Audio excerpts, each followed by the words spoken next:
It's like you're not wanted here. You should leave." Those cutting words from my brother, Tom, stung deeply. His wife, sitting beside him, smirked, clearly enjoying my discomfort. My eyes turned to our mother, hoping for some support, but her response crushed me further. "Living with your brother and his wife, who are well-educated and work at prestigious companies, seems better than staying with you, Linda," she said, her tone calm but dismissive. They had no idea how much I had sacrificed for this family, how many late nights I had spent working to contribute financially. Despite the pain of their words, I held my ground. "Fine," I said, masking my hurt. "I'll leave. But don't expect any help from me in the future." As I began packing my belongings, my sister-in-law threw in a sarcastic remark, her smirk growing wider. "Giving up so easily, Linda? You never know who'll end up struggling more in the future. Ignoring family might come back to bite you." My name is Linda, and my story is one of resilience. Though they saw me as a disappointment, I had quietly built a successful online business from scratch. When I was in my second year of university, everything changed. My father fell seriously ill, and our family dynamic shifted. My mom, never one to excel at caregiving, relied heavily on hired help, but their services were limited. When they weren't around, my father's needs often went unmet, and I found myself stepping in to care for him. This experience was eye-opening. I realized that if I pursued a traditional career after graduation, my father would be left without adequate support. Relying solely on my mother wasn't an option, so I decided to find a way to earn money while staying home. Drawing from what I learned in my economics classes, I began exploring online business opportunities. I collaborated with friends who had expertise in management and technology, and together we built a thriving online business. We established an office for our team, a space where employees could work and train. But for me, my home became my primary workspace. It allowed me to be there for my father whenever he needed me while managing the business successfully. One day, my father asked if I had given up on finding a traditional job because of him. His question made my heart ache, but I reassured him. "Dad, I've been running my own business since college. It's doing well, and I can work from home. You don't have to worry." His pride and gratitude warmed my heart. "You've become such a responsible adult," he said, a compliment I would carry with me always. But I wasn't the only one responsible for my father. My older brother, Tom, could have shared in the caregiving. Instead, he lived a selfish, self-centered life, always putting his own needs above everyone else's. Tom had always been incredibly smart and excelled in school. After graduating from a prestigious university, he secured a high-paying job at a top company with ease. When we heard the news, we were surprised but genuinely happy for him. As a family, we reached out to congratulate him, expecting a positive response. However, what we got was far from what we anticipated. Tom brushed off our congratulations, saying he was starting a new life in the city and had no plans to return home. Before we could say much, he abruptly ended the call. From that day on, Tom cut off all communication with us. He ignored our calls, messages, and any attempts to reach out. This behavior was shocking, especially since Dad had financially supported him through college and even helped him with living expenses during those years. Tom's lack of gratitude and his decision to distance himself hurt deeply. Dad and I often wondered if Mom was secretly staying in touch with him. Meanwhile, Dad's health continued to decline, and the responsibility of caring for him fell solely on me. Tom's silence and lack of involvement made it clear he had no intention of fulfilling his role as part of the family. Then, out of nowhere, we received surprising news from Mom. "Tom called," she said hesitantly. "He's thinking about getting married and asked if we could give him $99,000 as a wedding gift." Mom looked anxious as she shared this with us, likely aware of our family's financial limitations. Her part-time job barely covered her personal expenses, as most of her earnings went toward lunches and shopping with friends rather than savings. Dad and I were stunned. After years of silence, Tom was asking for such a significant amount of money? Initially, Dad remained calm, but his frustration quickly boiled over. Why should we give him that kind of money when he hasn't even spoken to us since he left home? He demanded. Mom, looking uneasy, tried to justify her stance. But he's getting married, she said softly. I want him to have a good life. Maybe he'll give us grandchildren. Isn't that what every parent wants? Her reasoning stung. The main reason I had chosen to work from home and forgo a traditional job was to care for Dad, a decision largely influenced by Mom's inability to provide consistent support. Hearing her prioritize Tom's happiness over everything I had sacrificed hurt deeply. Dad, equally upset, voiced his thoughts. Linda has stayed here, giving up so much to take care of me because you didn't step up. I've supported Tom all these years, and he's never even thanked me. And now you want us to give him almost $100,000? It's absurd. The argument between Mom and Dad grew louder, filling the house with tension. I stayed in the next room, worrying about the toll the stress was taking on Dad's fragile health. Mom had always favored Tom, showering him with praise and ignoring my contributions. Her inability to see the sacrifices I had made left me feeling unappreciated and heartbroken. That evening, after Mom went out for dinner, Dad turned to me with a look of gratitude. Linda, he said warmly, thank you for always being here for me. His words were a small but meaningful acknowledgement of everything I had done. It's okay, Dad. I've known for a long time that Mom favors Tom. I'm used to it. I know I've asked a lot of you. I wish I could do more to help you. Dad, you've done so much for me. You supported my education and always encouraged me. If it weren't for you, I might never have started my online business. My father's smile brought a small measure of comfort, but it didn't erase my confusion about why Mom, who had such a kind and caring husband, could act so selfishly.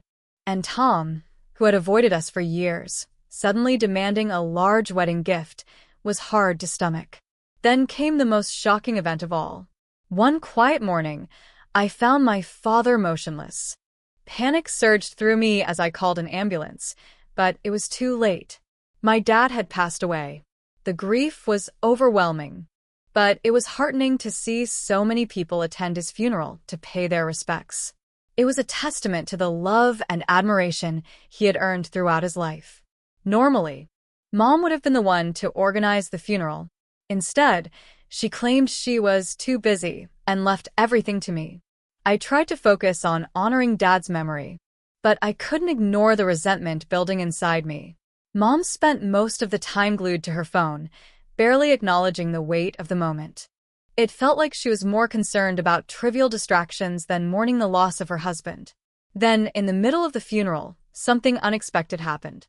Tom arrived, walking into the hall dressed far too casually for such an occasion. By his side was a woman in a flashy, inappropriate outfit. Their presence immediately drew everyone's attention, and the atmosphere shifted. Mom greeted him with an unnerving smile, acting as though the past years of silence never happened. I'm glad you're here, Tom, she said cheerfully. Then, to my utter disbelief, she added, now your father's inheritance will be ours. The mood in the room turned tense. Guests exchanged confused glances, clearly uncomfortable with the crassness of her comment. Tom, catching on to Mom's tone, smirked and added, honestly, I don't think Linda should expect any inheritance. She's been living at home, doing nothing but taking care of Dad. His voice dripped with sarcasm. I felt a wave of anger rise, but took a deep breath to steady myself. Tom likely knew about our family's financial situation through Mom. Yet here he was, acting entitled and disrespectful at Dad's funeral.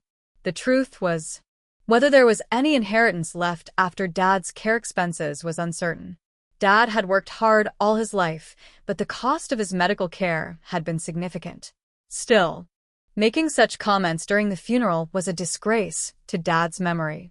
As the tension mounted, Mom grabbed Tom's arm and said, "Shall we leave now, Tom?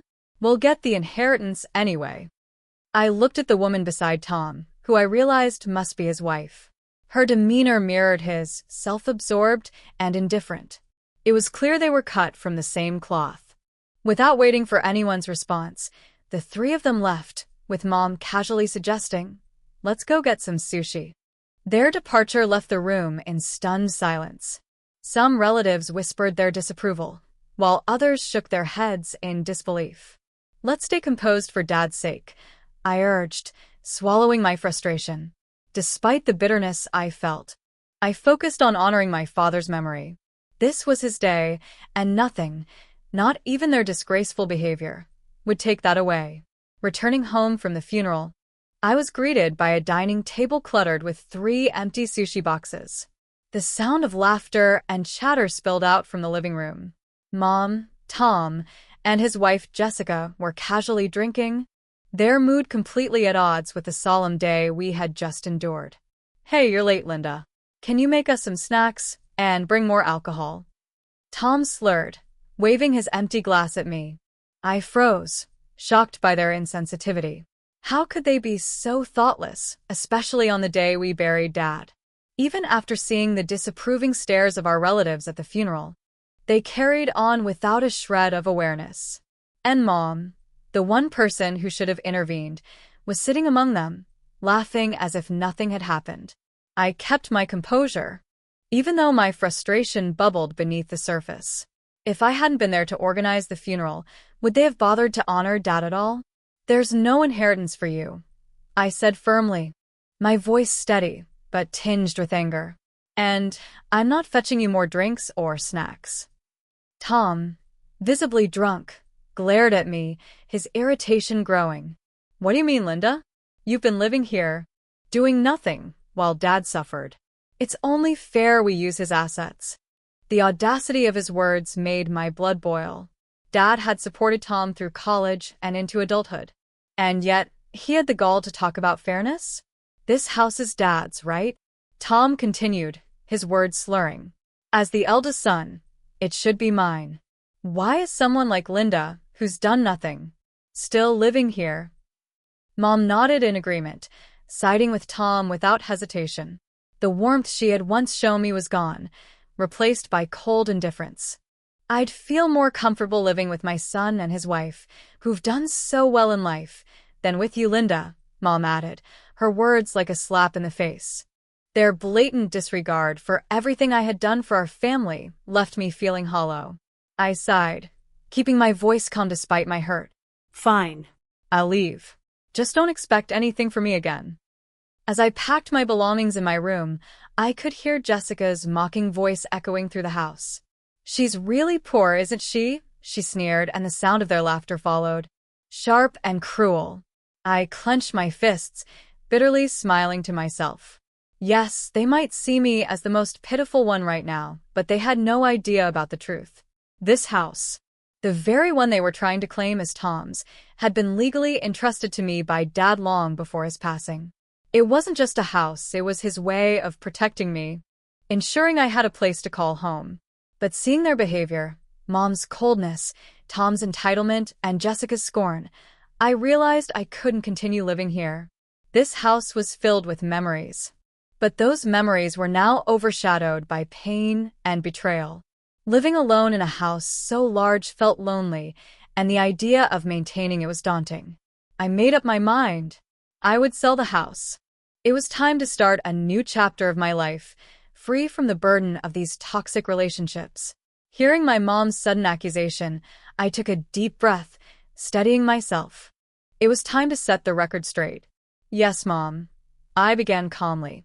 "The $2,700 you've been receiving every month wasn't coming from Dad's savings, nor was it some mysterious source.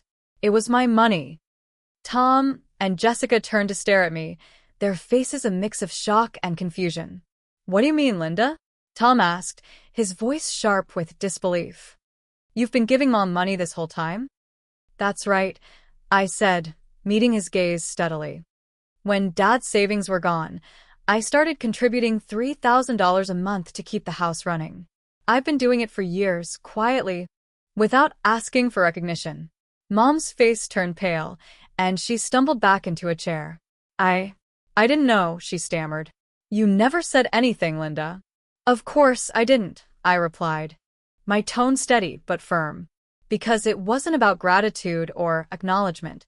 I did it for Dad, and to keep this family afloat. But you've always underestimated me, haven't you? You spent Dad's savings without a second thought, and now you're sitting here, acting like you're shocked there's nothing left. Jessica let out a derisive laugh. So let me get this straight. Linda's been funding everything while you, Mom, have been living it up? That's enough, Jessica, I said, cutting her off. This isn't a free-for-all to pile on Mom. I just wanted the truth to be out in the open. Tom, however, wasn't as restrained. You lied to us, Mom, he said angrily. You made it sound like Linda was freeloading when she's been the one holding everything together. I didn't lie. Mom protested weakly. I didn't know where the money came from. You didn't care to ask, I replied, my voice sharp. You were too busy enjoying the comforts provided by someone you looked down on. The room fell silent, the weight of my words settling over everyone. Tom, still visibly shaken, turned to me. Why didn't you ever say anything, Linda? Why keep it a secret? I hesitated, my emotions churning. Because I didn't think it mattered. I wasn't looking for praise, Tom.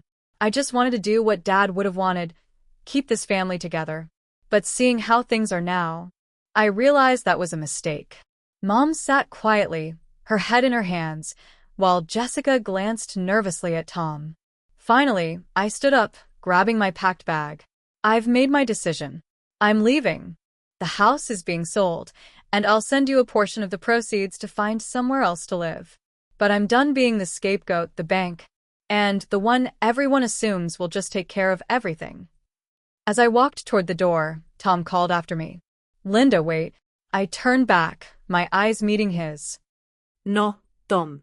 It's time for me to move on. You and Mom can figure out what comes next.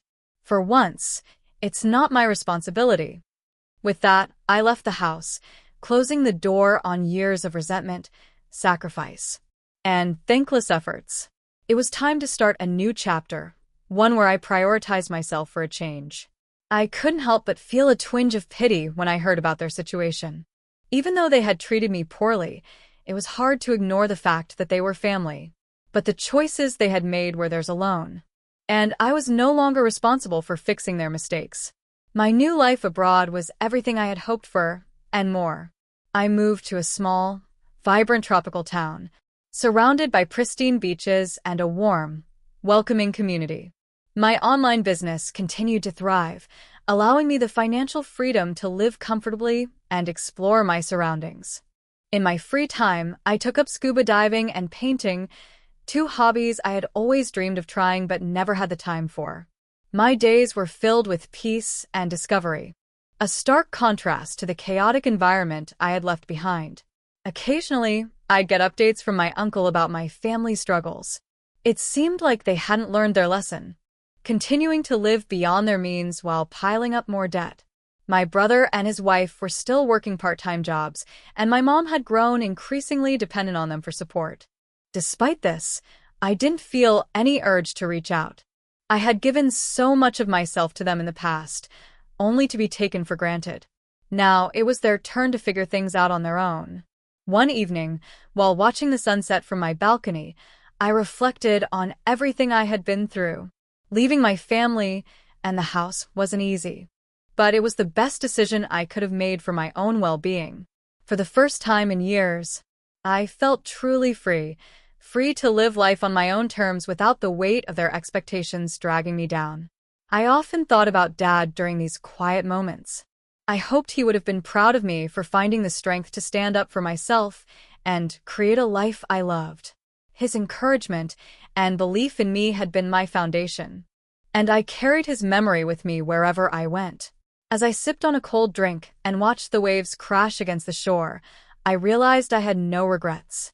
My past had shaped me, but it didn't define me. I was finally living the life I deserved, and nothing could take that away. It became clear to me that their choices would lead to even more difficulties if they didn't change their ways. The thought of debt collectors showing up at their door wasn't far-fetched, and I knew I couldn't let myself get drawn back into their chaos. I had made the decision to cut ties with my family, and I stood by it. It wasn't easy to walk away, but I had done everything I could for them. Their struggles were the result of their own actions, and it wasn't my responsibility to fix the mess they had created. With every passing day, I grew more certain that our paths would never cross again. The toxic dynamics and hurtful memories were things I had worked hard to leave behind. Moving forward, I focused on living a life that brought me joy and fulfillment, a life where I no longer had to carry the weight of their expectations and selfishness. In my new world, surrounded by peace and positivity, I found a sense of closure. My family struggles were now a distant echo, and I was determined to keep them in the past where they belonged. This was my time to live freely and fully, without looking back.